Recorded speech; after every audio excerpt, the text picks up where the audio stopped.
All right, well, welcome. This is Hugh Culver from sunny Kelowna, almost sunny Kelowna. This is a topic called Hero Habits, how to be awesome every day at work and in life.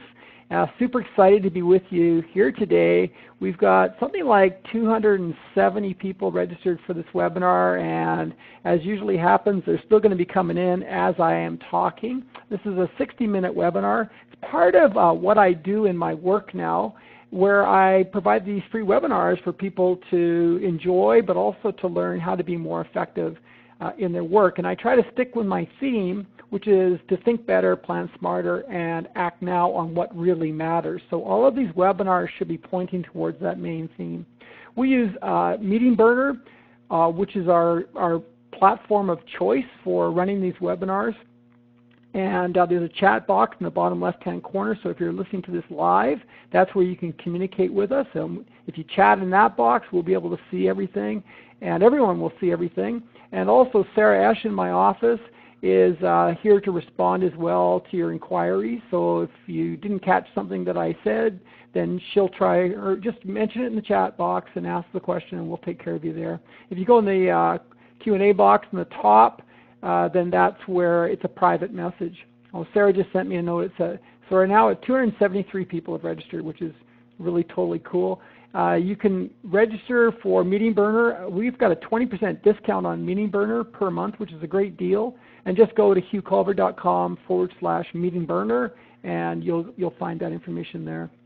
So let's talk a little bit about this idea of hero habits and why I even call them hero habits. You know, I do a lot of work with different organizations throughout the year. So I am a professional keynote speaker, and I have for 15 years, and that gives me the opportunity to work with telecommunication and manufacturing and not-for-profits and private corporations and public corporations, and to kind of get in behind the scenes and find out what's going on.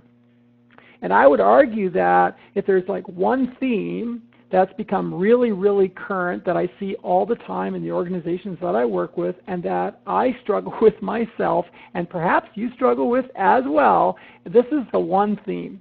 Our ambitions don't always match reality. And you know, it may be in the area of work. So you've got these great ambitions around work in terms of your sales, or you're leading a team, or developing yourself as a leader, or just simply getting stuff done. It could be in the area of health, obviously. You know, typically if I'm in front of an audience and I ask for a show of hands, almost everybody in the room will tell me that they would like to take better care of their health, whether that is in terms of their diet, their eating habits, it's in terms of their exercise or their sleeping. It also could be that ambitions don't match reality in terms of your relationships. You know, in terms of finding enough time for people, or being as generous as you'd like with people, or even just simply staying in touch with your family. Or it could just be ambitions don't match reality in terms of your life. Like you're kind of wondering where the first 50 years went, you know, or first 40 years went, and you're kind of wondering, okay, so, you know, is this, it's like that old Jack Nicholson line, you know, is this as good as it gets? And so what I want to talk about today is how we can actually change that. In fact, we can actually change that quite dramatically. And the reality is it's all about changing our actions. It's all about behavior, because it really doesn't matter what you say you're going to do or what you write on paper. What really matters is action. It's like the old Emerson line, which I love, which is, your action speaks so loudly, I can't hear what you're saying. Your action speaks so loudly, I can't hear what you're saying. You know, in other words, it doesn't really matter, you know, whether you buy the gym membership, or whether you tell everybody, you know, you're going to double your sales, or whether you tell everybody you're going to lose 10 pounds. All that matters is, did you do it? And that's where hero habits come in, because I believe that hero habits can actually really, really quickly change our behavior, which can also change our reality. And so let me share with you what I'm going to be covering today, and then I'm going to ask you a really important question. So today, in this 60-minute webinar, I'm going to be talking about, first of all, how a single habit can change your life, because it's actually done that for me over and over again. In fact, I've become kind of a student of habits, and I like to really challenge myself with changing my habits. You know, probably the first big one I changed was stopping to drink coffee 17 years ago, and then since then I've just continued to add or delete and add or delete. And I've discovered that every time I do it, it becomes easier to do the next one, and it's changing my life. Number two, we're going to talk about how do habits actually work? So what is the mechanics behind habits? Because, it used to be that the big advice we got was do it for 21 days and it'll stick. And I don't think that works at all. If it was that easy, we would all be multimillionaires and we'd all be super thin and we'd all be on the cover of magazines. Like, it's not as easy as just doing something for 21 days. There's actually a science behind it, because the reality is you have to overcome your own inhibitions, your own history, and your own bad thinking. And so I'll show you how to actually do that. Number 3, we're going to talk about, I'm going to share with you 5 awesome habits. So these are habits that I really think are exciting. They're super easy to do. They have nothing to do with going to a gym, and they're actually really going to produce big results. But more importantly, they can become what's known as a keystone habit. So I'm going to explain to you what that is. And then we're going to talk about how to make these things actually stick. So we're going to talk about, so what do I need to do so that if I go to this effort, I change this habit, it actually sticks.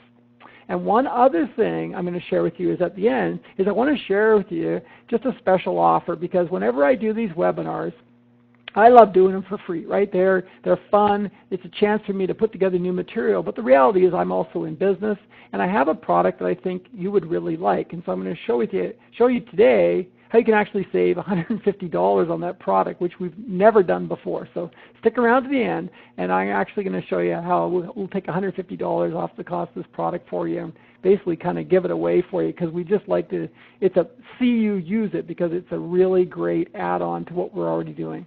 Okay, now what I want to do before we get going is I want you to start thinking, what is the area that I want to improve in? And what I've discovered through all of my work with all these different organizations is that if you quantify that area, in other words, if you put a number to where you're at right now, and that's what I'm going to get you to do in just a minute, you can actually change the conversation. See, it's like asking somebody, hey, how's it going? And the answer you're probably going to get is, fine, good. You're not going to really learn anything. In fact, it doesn't even open up a conversation. But if you ask somebody, hey, you know what, on a scale of 1 to 5, 5 being great, how are you doing? It's a whole different conversation. And I really encourage leaders to do this in the workplace. Don't ask your employee, how's it going? Ask them, hey, you know what, on a scale of 1 to 3 or 1 to 5, like, how are you doing in terms of your workload? How are you doing in terms of, our relationship? How are you doing in terms of stress levels or whatever? So we're going to do that right now. So what I'd like you to do on a piece of paper, if you're listening to this live, and if you're listening to it as a recording, you need to pull over your car.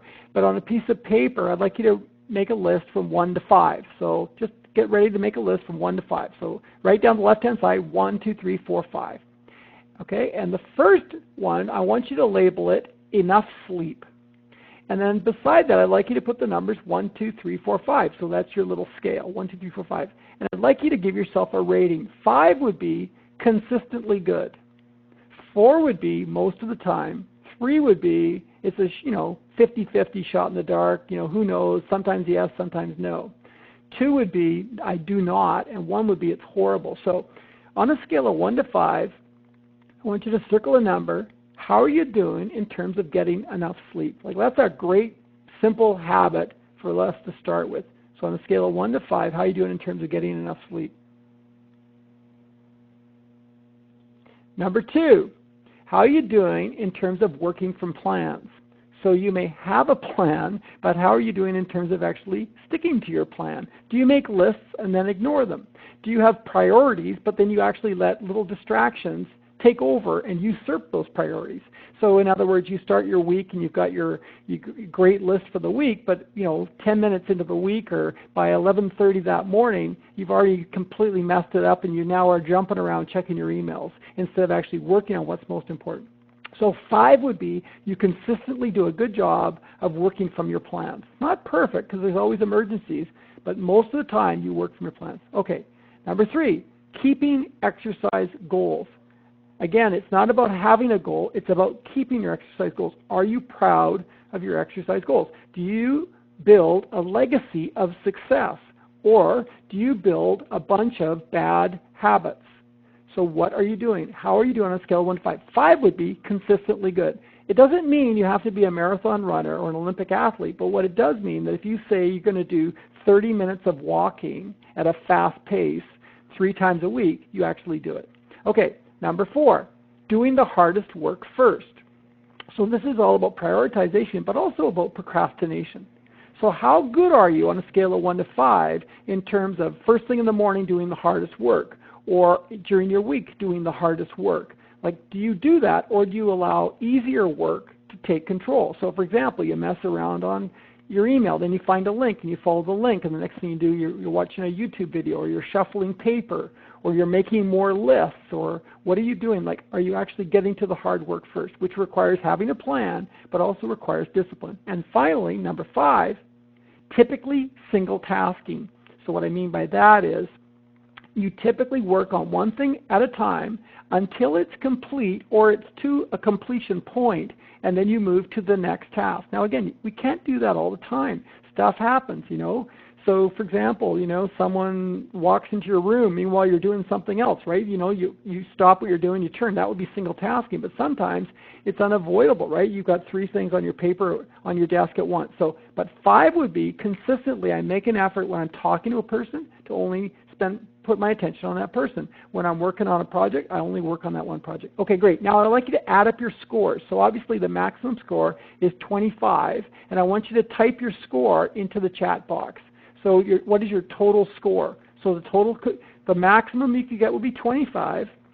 Let's see what your total score is. Okay, so hey, Lowry's on the call. That's cool. So we got oh my gosh, didn't realize they're going to come this fast. Okay, let me close some windows here. Okay, so we've got Bill says 16, Ron says 14, Joanne 17, Palmo 16, Ellen 12, Mary 14, Susan 12. So we got 16, 14, 20. Rob is 20. Amazing. Okay, Tom is 19, 17, 17. Oh, Tom, I'll book that meeting with you as soon as I get done this morning. Dwayne, 17, 17, 18. This is really good. So this is fantastic. Now, here's what I want you to think about is clearly nobody's 25. And I know this is a bit of a setup because anytime you ask a question from 1 to 5, of course people are going to be, you know, they're going to be a little bit honest, but they're also going to be a little bit humble. And so I'd be kind of surprised if we had all 25 or even above 20. But what I would like you to do now is I'd like you to put a circle around the one that you would like to most move forward. In other words, if we were to have this call 30 days from today, which one would you be the most proud of? Which one would create the biggest leverage in your life if you improved it? So do that now. Put a circle around which one of those 5 you would like to move forward by 1, like you would like to move it up a notch by 1. That's a great first start. See, so for me, the biggest thing around learning about habits was to get real about what I'm doing wrong. It's kind of like, you know, going to buy clothing. You're probably better to get rid of some old clothing and make some space for new clothing. Then you have a real need. Just adding more stuff is probably not going to get used. And so me adding more habits is probably not a great way to go. What I have to do first of all is realize what's not working. Where is the gap? Like, where is my current reality at? And in this call, what I'm going to share with you is all the information that you need in order to move that habit up by 1. But more importantly, what I'm going to share with you is how by doing that, it actually creates a leverage effect. Because if you can move one habit up, what happens is you train yourself to move other habits up. And this is, to me, is a huge part of creating success in our life. So I don't know everybody on this call, but what I do know is that you're ambitious, because otherwise you would not be on this call. People don't sign up for webinars, whether they're free or they're for a fee, unless they actually care about results. So what I do know about you is that you value improvements. You value success. So let's talk about what gets in the way of success. So I'd like you to consider this really simple idea, and that is that whenever we have wants and needs, Like I would like to work from my plans better. I would like to exercise more consistently. I would like to, create better results, or I would like to do the hardest work first. We want to get the results, but what happens is something gets in the way quite often. So what is that thing that gets in the way? Well, again, it could be my history. So, I come to work, I've got a plan, I've organized myself, but by 10:30, I'm starting to notice that I'm getting really distracted. But I say to myself, that's not that unusual, I'm always that way. Or I leave just 5 minutes before the meeting's about to start, and I jump in my car and I race across town, and the whole time I'm cursing myself and sweating, and I arrive completely distracted. But I say to myself, it's not that big a deal because, I've always survived that in the past. And so my history gets in the way of me producing better results. And for me, part of my history was I love drama. So I would leave stuff to the last minute because it would get all sorts of adrenaline going and drama. And I would say to myself, that's just kind of the way I like to live. But the reality is my wife hated it. My clients found it really annoying, and it put a lot of stress on me. And so I've had to learn that I got to take that thing in the middle between wants and needs and results, and I got to actually improve it. And that happens with habits. So another thing that gets in our way is self-talk. So I want something, I need something, but I don't get it. Why is that? It's because I look at my past results and I label myself, I am a procrastinator. Brene Brown talks about this, and she says there's a big difference between saying I am a procrastinator and I procrastinated, or I am really stupid as opposed to I am stupid. So the labels we put on ourselves almost give us a ready excuse for not succeeding. So we can also be distracted with, bright, shiny objects. So we have this want and need, we start working on it, and then we discover there's something else. And so, for example, you want to exercise more, and so you try the gym, that doesn't work. So then you try buying a new outfit, and that doesn't work. So then you see there's a Fitbit, so you try that and it doesn't work. Well, it's probably nothing to do with technology or facilities or stuff you wrap around your wrist. It's more to do with your habits and getting yourself out the door. So what Norman Doidge in his book, The Brain That Heals Itself, which is an amazing book around brain plasticity, and I think he now has his third book out, and he talks about how what happens when we develop a bad habit. He says it takes over a brain map in that area. And what he means by brain map is kind of a metaphor for all of the neurotransmitters and synapses creating this sort of map like a river would. And he says this is why it is so hard to unlearn a bad habit. It has residency first, like an unwanted roommate. Isn't that great? So your bad habit, this history, self-talk, all of this stuff is like an unwanted roommate. And so what we need to do is we need to develop a new roommate. And the way to do that is with better habits. Now, the other problem with this cycle of wants, needs, and then something getting in my way of results is I start to learn that that's my behavior, and it becomes what's known as a learning loop. But if I develop a better new habit, what happens then is I actually develop a new learning loop. So, for example, go back to your little rating, self-rating. If you rated yourself as a 3 in terms of working from plans, but if you develop one better habit today in terms of that, and you practice it and you anchor it and you develop that into a routine, what happens now is you teach yourself that you actually know how to work from plans. And what happens then is you create the kind of leverage you want to get. So let's look at the actual science behind how this actually works, because this is, to me, is the intriguing part. How do I do this? Like, how do I get from I am a procrastinator, or how do I get from there's never enough time and therefore I don't do that stuff? How do I get from that to being more effective? Well, it starts with understanding how habits work. So if you got your piece of paper in front of you, I'd like you to draw these 5 squares that I've got on the screen. So 3 across the top and 2 across the bottom. So 3 across the top, 2 across the bottom. And what I want to do is dissect for you how these habit things work, because if I can learn how this works and I can change it consistently, I'm going to start to produce better results immediately. So let's look at what's in these boxes. First of all, in the top left-hand box is reaction or a trigger. Something happens. Oh man, I got a lot of work to get done. Oh boy, I really want to go for an exercise. I should really talk to that person. I better actually prioritize my goals. I should go to bed right now. So I have a reaction, I have a need. And what happens when it doesn't go well is we have an unwanted routine. So I'd like you to think about that. I have an unwanted routine. I'm not a bad person. It's nothing in my DNA that makes me do this. I just have a routine that doesn't work. It's like taking the long route to the store. It's just a bad routine.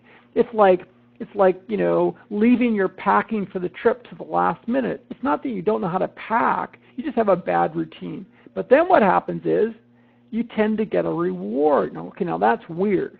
How do I get a reward from a bad routine? Well, think about it. If you procrastinate about doing hard work, like making that sales call, dealing with that web designer, making that decision around delegating something or outsourcing something, if you procrastinate about that, you avoid the hard work. So there's always a reward. It's no different than going home and saying to yourself you're going to go for a workout and then not doing it. Well, you get to avoid the workout, so there's always a reward. Now, if you want to change that cycle, you have to, first of all, create a new routine, and then obviously you need to give it a big reward, a bigger reward. Well, it's not that easy, you see, because like Norman Doidge said, you've got this unwanted roommate called an unwanted habit. So how do I go from an unwanted routine or habit to a hero habit? Well, there's actually science behind that, because what we know now about changing that routine is that we have to get very clear around what's the existing reward. You see, that's the stumbling block. This old 21-day thing doesn't work because it doesn't address the reward cycle. I may have the best intentions in the world, but if I'm not getting rewarded for doing it, it's kind of like demotivating. It's like sometimes I'll say to an audience, imagine you go to this gym and you're going to go for this incredible workout, and so you convince yourself, you get off your butt, you get down there, you work out for an hour, and you're on the Stairmaster, and you're on the rowing machine, and you're lifting weights, and you're stretching, and it's fantastic, and you're all sweaty. And at the end of the hour, you say to yourself, okay, that's it, this is fantastic. Like, I must be ripped. Like, I must be like magazine quality, So you say, okay, I'm going to go into the gym and check it out. Into the change room, and I'm going to go check it out. So you go to the change room, you stand in front of the mirror, looking for this amazing result because you've been there for an hour. It doesn't happen, right? Like, you'll be sweaty, but you won't be actually a lot different looking, because that's not a good reward to seek. Like, looking for an immediate reward from exercise is the wrong reward. You have to find something else that works. And that's why even after 21 days, people will quit because they go, this isn't working. Like, I'm not seeing a difference. It's like, a whole bunch of things, like clearing the clutter off your desk, or being more organized, or learning how to use your software better, or learning skills around conflict management. It doesn't just happen over 21 days, because you need to figure out a reward that's going to give you a reward immediately. So rather than looking in the mirror, you got to think about self-satisfaction. You got to think about how you've got a better diet, like you've got better eating habits. You got to think about how you sleep better. You got to, maybe like for me, I record it every time. I record on the calendar. That's a huge reward. Okay, let me show you some examples of how this works. Let's suppose in this example you need to take a break. So it's like 10:30 in the morning is 2:30 in the afternoon or whatever. You've been working hard. You need to take a break. Now your unwanted habit is you keep on working. Like most audiences I work with, they admit that they work through their breaks. All right, well, that's not great, right? So how do I break that? Well, first of all, I've got to understand what the reward is. The reward is I get one more thing done, you see? That's what keeps me going, is I got one more email, one more phone call, one more task. So, but it doesn't serve me long term because I'm sitting for hours and hours and I'm getting more and more sluggish. So what's my new routine? I stand up immediately for a break. Like, who cares if you take 5 minutes or 10 minutes? Stand up immediately. What's the reward? I have more energy. I got better focus. I keep a promise with myself. But also what happens is I develop a new routine. Here's another example. Okay, you finish one task, you get off a conference call, you got to decide what's next. The unwanted routine is you check your email. Like at the end of this webinar, a lot of you are going to go and check your email. Nothing wrong with that if you know there's an important email that you should be addressing. But why do we do it? Well, because sometimes I get good feedback that I gave people a quick response. In other words, sometimes I get rewarded because I responded quickly. People go, thanks for responding quickly, or I imagine that they're going to thank me for responding quickly. But the reality is that one email leads to 10 more emails or surfing your email inbox. What's a better routine? Go to my next task. So I leave a meeting, I go check my plan, and I go to my next task. When do I do my emails? I do my emails in batches all at once. What's the reward for my new routine? I get better focus, I get better results, I keep a promise with myself, which is to stay on track.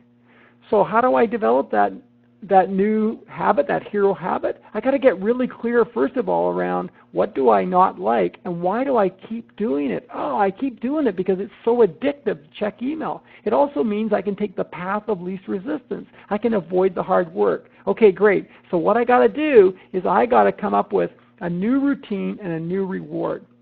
All right, let's look at one more example. Here's one that I know is really popular, which is I need to go to sleep.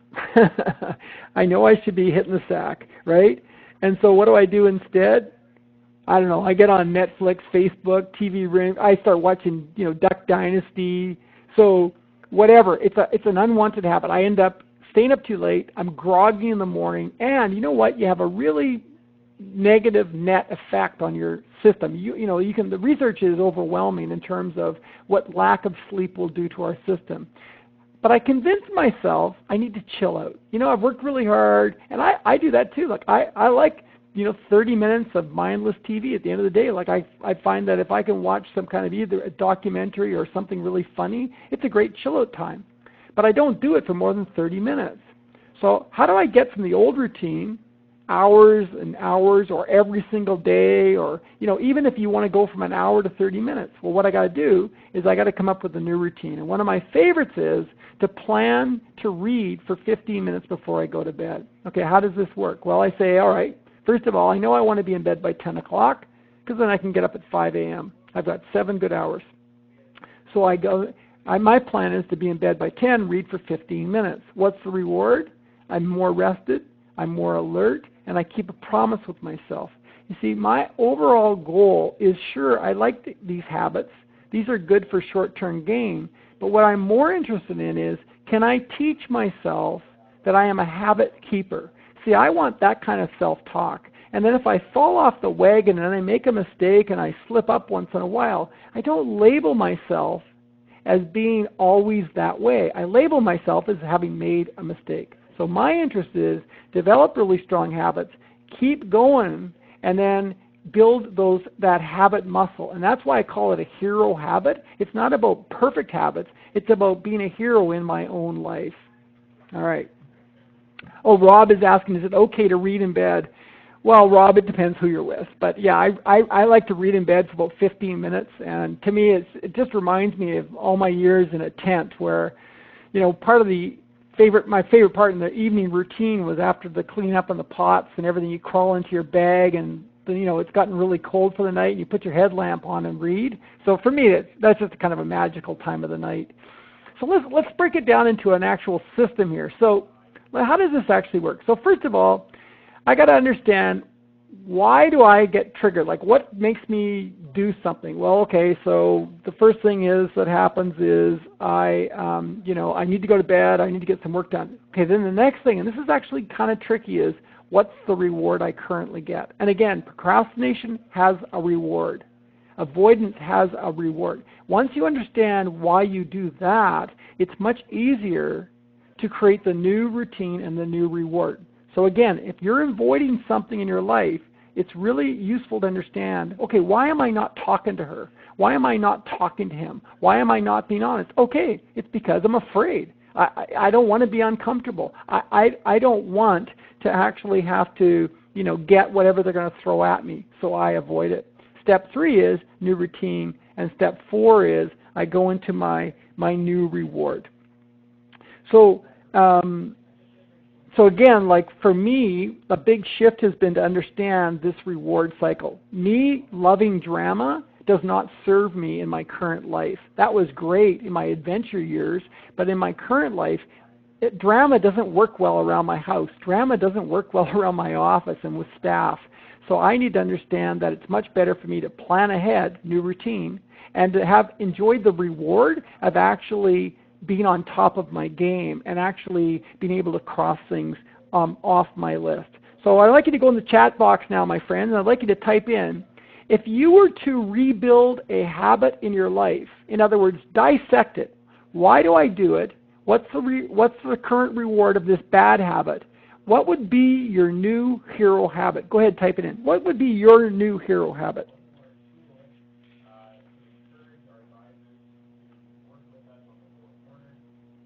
Oh, Fern, that's so good. Aren't all the years supposed to be adventure years? Okay, I'm going to restate that. Thank you. So, Tricia says, keeping promise to myself. Anthony says, stress eating is a bad habit. Yeah, I know that one. Yeah. Susan says, multitasking. Ron says, form a plan and make it happen. Catherine says, procrastination. And Lowry, sticking to my plans. Let's see here. Tom says, reading for pleasure. Let's see. Mike says, yeah, most important thing first. Oh, Rhonda says allowing piles to form. Okay, good. Rhonda says balancing tasks between two competing clients, making time for me. Deanna. Okay, great. So you guys have all got an idea of these things. Now what I want you to do is I want you to get more specific. And so I'm going to share with you 5 that I consider to be awesome keystone habits. In other words, these are the kind of habits that actually make other good things happen because these trigger good behaviors. And I want you to really listen to these because each one of these, is on the surface it looks really simple, but to make it really sticky, you have to take the science behind it and put it to action. In other words, you have to really analyze, okay, how do I actually make this work and how do I reward it? Okay, here are 5 I'm going to throw at you. And the first one is to plan your morning. Plan your AM. I consider this to be a keystone habit. I think that if you effectively plan your morning and take advantage of your circadian rhythms, you can have the beginnings of an awesome day. Now, a lot of you do this already. What I'm just going to suggest to you, though, is a couple of little tricks. So first of all, plan the night before what you're going to do as soon as you wake up. So I have a routine I've worked out that, to me, completely fulfills all of my needs for the first 3.5 hours of my day before I actually leave home. So plan it the night before. I would encourage you to include in there anything that you find difficult to do at any other time of the day. So for example, for me, it's writing. For you, it might be meditation. For you, it might be journaling, or it might be music, or it might be exercise. So what is it you can't do any other time of the day? And put that in your morning routine. Now, there's tons of evidence that most of us are morning people to begin with. So our circadian rhythm, this 24-hour clock that we cycle through every day, is usually at one of its highest peaks first thing in the morning, and generally till about 10:30 or 11 in the morning. So it only makes sense when we take advantage of it. So that's the first one I would encourage you to look at is, and this is a great time of year because we're going into a new season. Things are warming up. It's easier to be outdoors. It's really nice to be outdoors. You don't need to bundle up as much in most areas of the world. And so this is a great time to be looking at, okay, what is it about my morning routine that I don't like? Why do I do it? Like, why do I like to hang out in the morning and kind of get my head in gear, and I like to kind of like drink a lot of coffee and then think about the day. But then I feel like I'm not really better planned or better off. Okay, great. We'll just rebuild it. So that's what you currently do. That's the current reward. Now you need a new routine and a new reward. Okay. Number 2 is to finish things. I mean, it sounds simple, but let's look at why we don't finish things. Well, we don't finish things because it's kind of fun to jump around. It's kind of fun to look at bright, shiny objects. It's kind of fun to leave something and go to Facebook and check an update, or go to email and check an update. If you work from a home office, this is extremely difficult to do, is to finish things, because you may have kids even distracting you. But when you finish things, it teaches your subconscious that you are a completer. It moves projects forward. It also helps to teach other people around you that you are a completer. Rather than doing things that take months, why don't you just get this thing done by breaking it down into like 20-minute chunks? Or on a simpler basis, when you're working during the day, do you complete things before you move on? You get off a phone call, do you complete your notes and then store them electronically somewhere or put them in a file before you move on? Or do you end up with pieces of paper all over the desk and then you have to spend another hour moving those things forward? Like when I finish a coaching call, I want that coaching call done. So I clean up my notes, I highlight a few things, I make sure I've written down what we're going to talk about next, and then I take a picture directly into Evernote. That piece of paper goes into my recycling bin, and I'm done, and I move on. So I have a routine that I've built, but I've had to teach myself to use that routine, because if I don't, it ends up being a big backlog. So finishing things is a great keystone habit. Number 3 is to move more often. Move more often. There's a great book I did a review on in one of my blogs by Dr. Henry Lodge and Chris Crowley, who's a retired New York lawyer, and it's called Younger Next Year. And in Younger Next Year, Dr. Lodge talks about the value of moving more, but not just moving more in terms of, getting up, which I think is a really important thing. Like, I really encourage people who have a desk to actually move their recycling box and move their water and their garbage cans away from their desk. And also like my printer. In our office, our printer is at the farthest office the farthest office within our space that you can possibly get to. So it's kind of cool, because every time I print something, I have to stand up and walk and then go get my piece of paper. But what Lodge talks about is moving at a higher pace. And he describes it as hunt or hibernate. And he says that we're still, basically walking around with some really old building blocks or, physiology. And our old physiology is that we either are hunting or we're hibernating. And he says it's really important that we continue to keep that cycle throughout our life if we want to be younger next year. And so really changed my thinking around exercise. And so what Lodge says is that what you want to do is you want to move every day at 60 to 65% of your maximum heart rate. Now, this is actually not that complicated. All it means is you need to get your heart rate up for at least 20 minutes every day.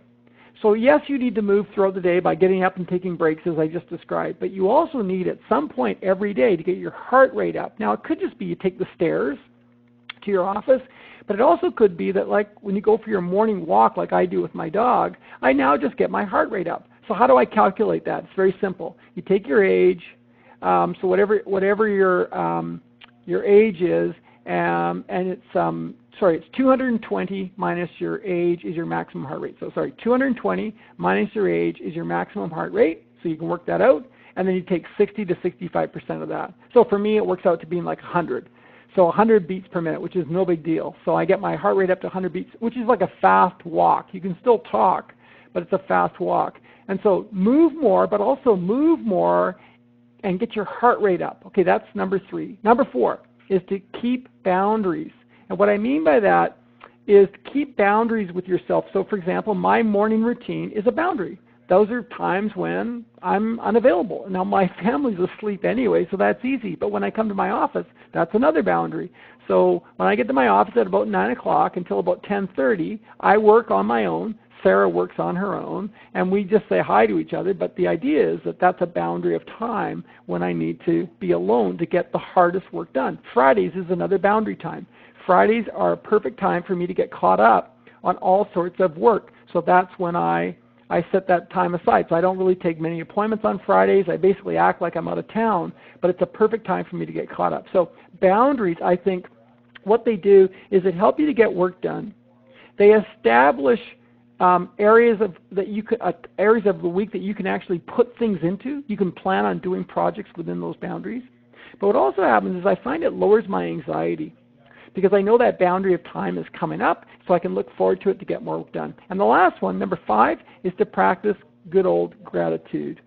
And this is, I think, something we all know about. We've all heard about gratitude journals. We've all heard about these sorts of things. But what I mean in particular about gratitude is that we want to make sure that every day we're doing things, because it helps us in many ways. In his book, Thanks, How Practicing Gratitude Can Make You Happier, by Dr. Robert Emmons, he says gratitude puts situations into perspective.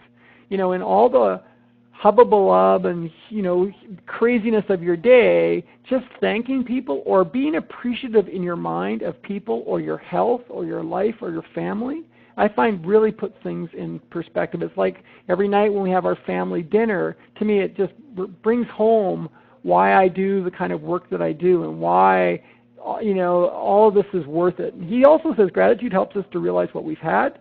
He says gratitude strengthens relationships and improves health and it reduces stress. There's a great quote by Mark Twain. He says, I can live for 2 months on a good compliment. When you compliment people, and you can either do it verbally or written, but you can even just think it. When you do that, it has a huge effect on people. Like people know, that's meaningful to people. People, I don't think, get that enough, but also it has a huge effect on you. It's a way for you to feel good. Like a simple example, but yesterday I had to run down to our city hall to take out a building permit. No big deal, pretty routine. I pull in with my car, I got my dog in the back. I'm about to fish out all these coins out of my pocket because it's a coin-operated payphone. Right in front of our city hall, we have the most antiquated, parking meters of all places. And the woman behind me leans out of her car and says, hey, I got 20 minutes on my meter. Why don't you use my spot? And I went, that is amazing. I was so enthusiastic. I could have kissed her. I said, that is just fantastic. It was no big deal, right? But I felt good. I think she probably appreciated my response, but I felt good just being enthusiastic to her generosity. So look for times to be to practice gratitude. Okay. All right. Hey, quick number. Pump the number into the chat box, everybody. Which number do you want to work on next? Okay, go for it. If you were to pick one of those 5, which ones would you do? Man, we're across the board. We got Rob says 1, Rhonda says, I missed it. Susan says 2, Ellen says 2, Catherine 2. We got Dwayne says 5, Rob says 4, Lowry says plan, Rosalind 1, Gerald 2. All right, I love it. So this is all about, Brian says 1, Fern says 2. So this is all about getting focused. Now, why do I think these 5 are so important? It's because of this idea of keystone habits. So what the heck is a keystone habit? Well, I want you to consider that if you were to change one thing, it could actually make other things happen. So for example, of all things, but making your bed apparently is a keystone habit. In his book, The Power of Habits, which is a great read, by the way, The Power of Habits by Robert Duhigg, D-U-H-I-G-G, Robert Duhigg, The Power of Habits, he says that making your bed actually improves productivity. And it actually develops stronger skills around habit making. Of all things, making your bed. Well, why is that? It's because it requires effort. It's noticeable. You can actually see it happen. But also it requires you doing it every day. Well, that develops a habit. Gretchen Rubin, in her book, The Happiness Project, which is a year-long project where she studied happiness, she says of all the things that people reported that made the biggest difference, making their bed made the biggest difference in terms of their happiness.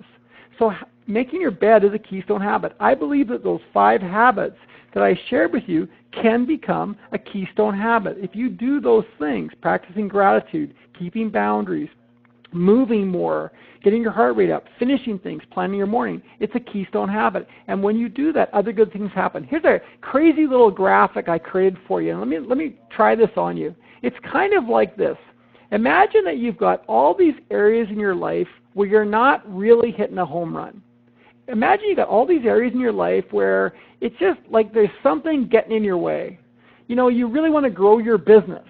You really want to finish that book. You want to increase your sales. You want to lose weight. You want to, pick up the guitar again. And you're not quite doing it on a consistent basis. Now imagine if you made your bed every morning. Maybe you do that already, but imagine if that's the one you picked, or what you picked was to practice gratitude, or what you picked was to just simply finish things. That could be a keystone habit, and when you practice that, other things start to improve. Why? Because now you've labeled yourself differently. You now think of yourself as being a hero habit keeper. You create hero habits. You go and look for them, and you develop these hero habits. It's like for me, every morning I get up and I drink a glass of water, and that's a trigger point. Sure, the water is a good thing for me to drink. I'm dehydrated. I've been sleeping. We live in a very semi-arid area. So for sure it's good for my health. But that water is a trigger, you see. And when I drink that water, that launches me into my morning routine where I write for 2 hours. So this entire webinar was created in the last couple of mornings where I worked on it 30 minutes at a time. Okay, so that happens because I drink that glass of water. That glass of water is a keystone habit. I would never break that glass of water. 14 months ago I started taking cold showers. I know this is kind of weird, but I started taking cold showers. Now, why would I bother taking cold showers? It's because it's a keystone habit for me. When I take that cold shower, and by the way, I started in Nepal of all places, that tells me I'm a habit keeper. And I would never break that habit, because if I break that habit, my fear is I'll let other things slide. So I want you to consider something as simple as making your bed every day could become a keystone habit for you. And that to me is really exciting. So let's look at this. So how is it I make habits stick? Well, what I think I need to do is I need to develop some kind of a routine so this thing can become a keystone habit.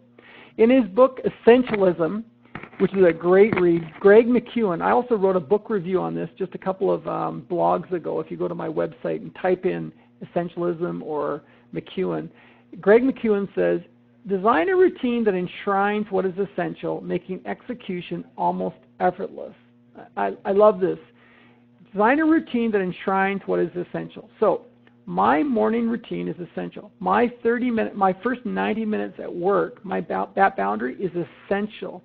And I don't even have to think about it anymore because it's so essential to me that I would never ever consider not executing on that.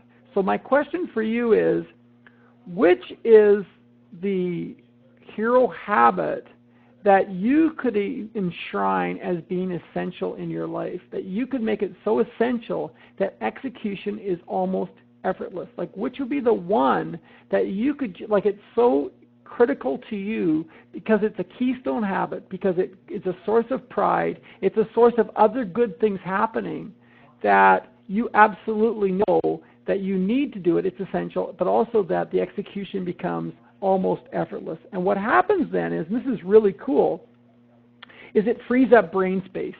You see, what happens when we develop these kind of habits, and this goes back to research that Duhigg did. Oh, by the way, I had his name wrong. It's Charles Duhigg, not Robert. Robert must be his brother.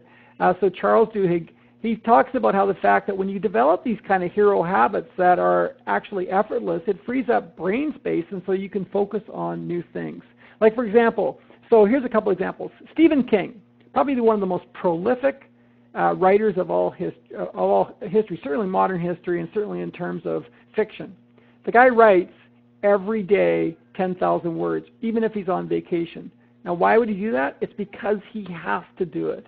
He has to write every day because it keeps him improving. It keeps him producing content. The late Maya Angelou used to go to a hotel every time she was going to go write a book. She never actually stayed in the hotel. She never actually spent a night there, but that was her routine. That was what got her into the mood to actually write. Winston Churchill would start his day in bed, working from bed, and then going through this whole crazy routine where then he would have this big nap and he'd get completely changed into a new outfit, and then this routine was effortless for him, but it was actually essential for him and his execution of being a really successful leader. So my question for you is, what do you need to do? Like, what is it you need to do? There's a study that was done in the British Journal of Health Psychology, and they had 3 groups of people. And one group, they said, we want you to exercise more often. And the second, so that's the control group, just to exercise more often. The second group, we want you to exercise more often. We want you to read about the value of exercise. And the third group, we said, we want you to exercise more often, read about the value of exercise, but we want you to also schedule it as a routine. And that group that was asked to schedule their exercise actually exercised 90% more than any of the other groups. Why? Because they actually made it a routine. They scheduled it. They put it onto the calendar. Okay, here we go. Let's wrap this up. Man, I'm getting all worked up about this thing. We got about 10 minutes left. I want to get on to sort of a summary for you and then ask you a big question here. Okay, so here's a summary of what we talked about. Once I identify the habit I want to change, I want to make it a hero habit, what I have to do is I have to come up with a new reward for that habit, right? So I have to figure out, okay, if I want this thing to be sticky, I need to figure out, first of all, how do I reward it? So when I come back from a run, I write that in my calendar, right? When I finish at 10:30 in the morning, that morning boundary, I've crossed off like half a dozen things. That's a huge reward for me. When I get up and walk at 2:30 in the afternoon and I come back, I notice how good I feel. So you want to make sure that you can get an immediate reward from this new hero habit. Don't wait until your body changes or your business is twice as big, because those are often the distance. We humans need immediate rewards. Okay, step 3 is you then need to go and create that routine that's going to go and fulfill it, and then you need to enjoy it. So what do I mean by create the routine? What I mean is, once you've figured out the new habit, once you've figured out the new reward, you need to kind of bookmark it. What do I do before that happens? Then what do I do after it happens? So create it into a routine so it becomes effortless. So I know that when I wake up, I drink that water, and I'm ready to get going. Okay? When I know before I go for a run, I download new podcasts, I go for the run, I record it in the calendar. I know that when I come to my office, I've got my plan, I do my work for 90 minutes, and then I take a break. And so by bookmarking your new hero habit into a routine, it becomes almost effortless. You don't really have to think about it. And to me, that is what makes it a hero habit. It's just become a way of my life. I don't really have to even consider what I'm going to do at that time of my day. Okay, I hope you guys are getting as excited as I can about this, because I just think this is such critical stuff for actually creating success. Like there's all sorts of one-offs that we can go and do, right? Let's go run off and do this big project and land this big deal. But the reality is, it's all about what we do every single day. And so one of the greatest quotes of all time about this is from good old Aristotle. He says, "We are what we repeat."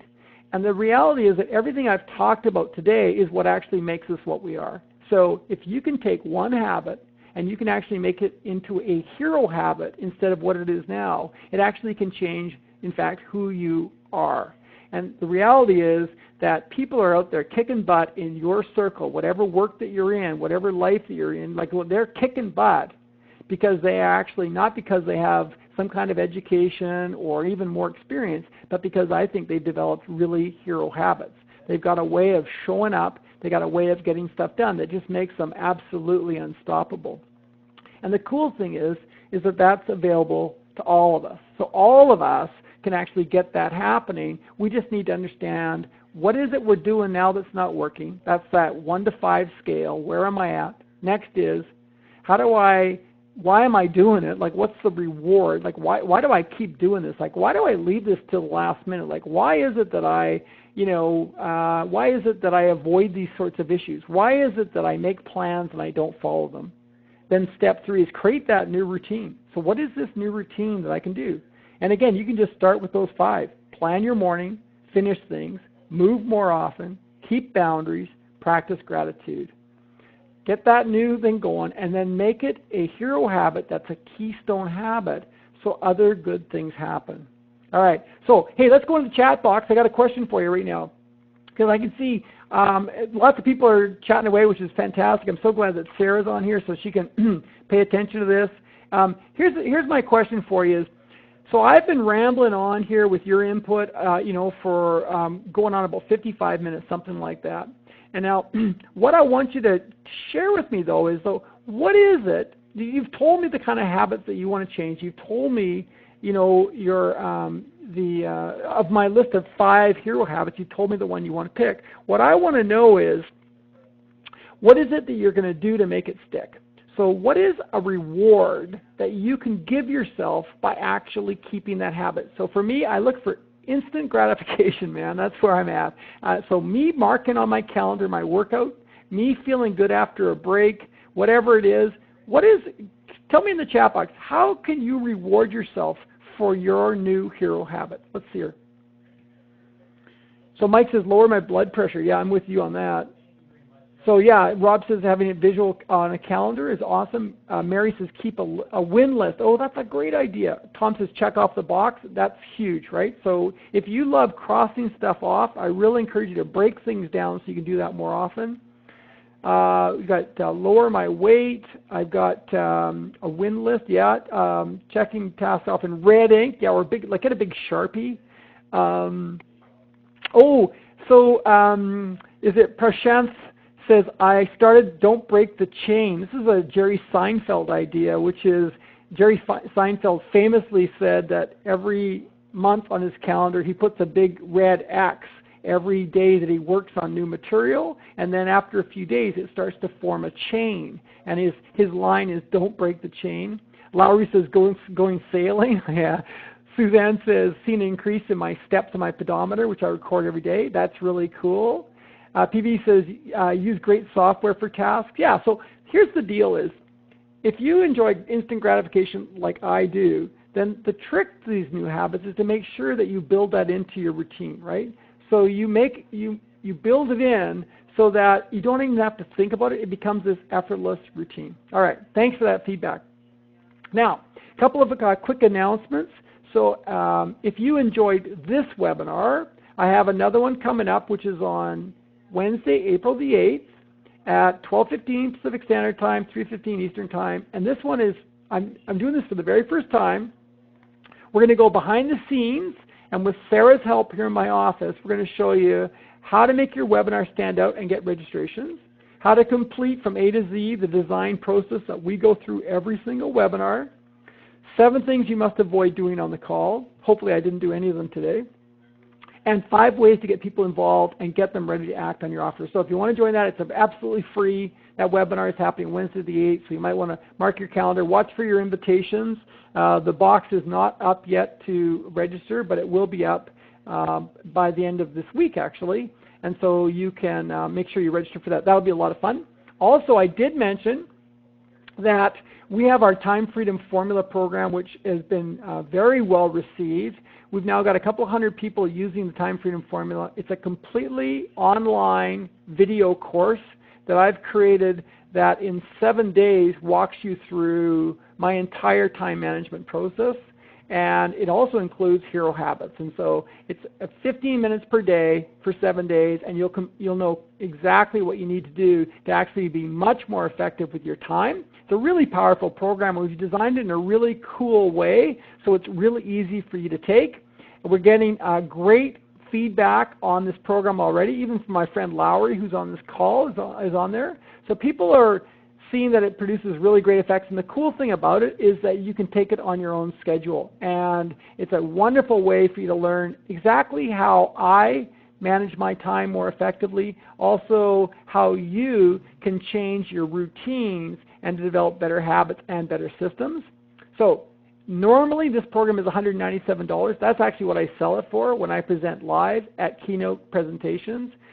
But we would like to, for the first time today, we'd like to offer that to you for $49, which is kind of a crazy, insane price, and simply because we want to reward people that show up for these webinars. So if you would like to see exactly what I teach for a full day program, but it's delivered in 15-minute videos, then you can have that for $49, and it's super easy. Just go to thetimefreedomformula.com, and when you go to pay, use the coupon code HERO49, and you can do that capitalized or lowercase, it doesn't matter, but HERO49. So it's $49. It'll be a flat $49 plus whatever tax is on there. So kind of a crazy price. Now you need to do that by Friday. So this recording is going out on April the 1st. This is not an April Fool's Day joke, by the way. It's going out April the 1st. And that will be valid until this Friday, which will be, I guess, the 3rd. So you want to take advantage of that even today. So I encourage you to get on there right now, the Time Freedom Formula. It's open right now for you. So it's $49, and it's a super easy way for you to get more effective. Hey, Mary just said TFF is a fabulous program. Catherine said great price. Thank you. Thank you, Susan, for that compliment. You are awesome as well. Prashna, thank you for being on. And so, oh yeah, Susan for the marketing department. Oh, good. You did it together. That's really cool. Thank you for that, Susan. So listen, final thought for you. So these webinars are a ton of fun for me to do. I really enjoy them. I really appreciate you being on live. Thank you everybody so much for being on live. And what is going to make me even happier is if you do one more thing for me, and that is if you can just in the next week or so, like the next 3 or 4 days, let's say, write me an email, hugh@hughculver.com, and I'd like you to tell me what you're doing about your habits. So if you can just tell me what is it from this webinar that you've learned or what you're doing with your habits, I would love to hear that. Because what really is different about this webinar experience, as much as I love doing them, which I really do, I can't see you and I can't talk to you. And so if you can just drop me a quick line by email and just say, okay, this is what I'm doing, I would really value that. Okay, thank you everybody. We're on time. Big cheers. Hey, if you guys want to put a big thank you in there to everybody in the group for sharing, so thank the group as well. You can put that in the chat box. And I'm going to sign off. And once again, thanks everybody for joining us for this webinar. Watch for that next one, April the 8th. It's going to be really super exciting. I'm going to try and wrangle her and get Sarah on the line as well, which I think will be really fun. So thanks everybody. Until we talk again, be your best, see the best in others, and hey, make it happen.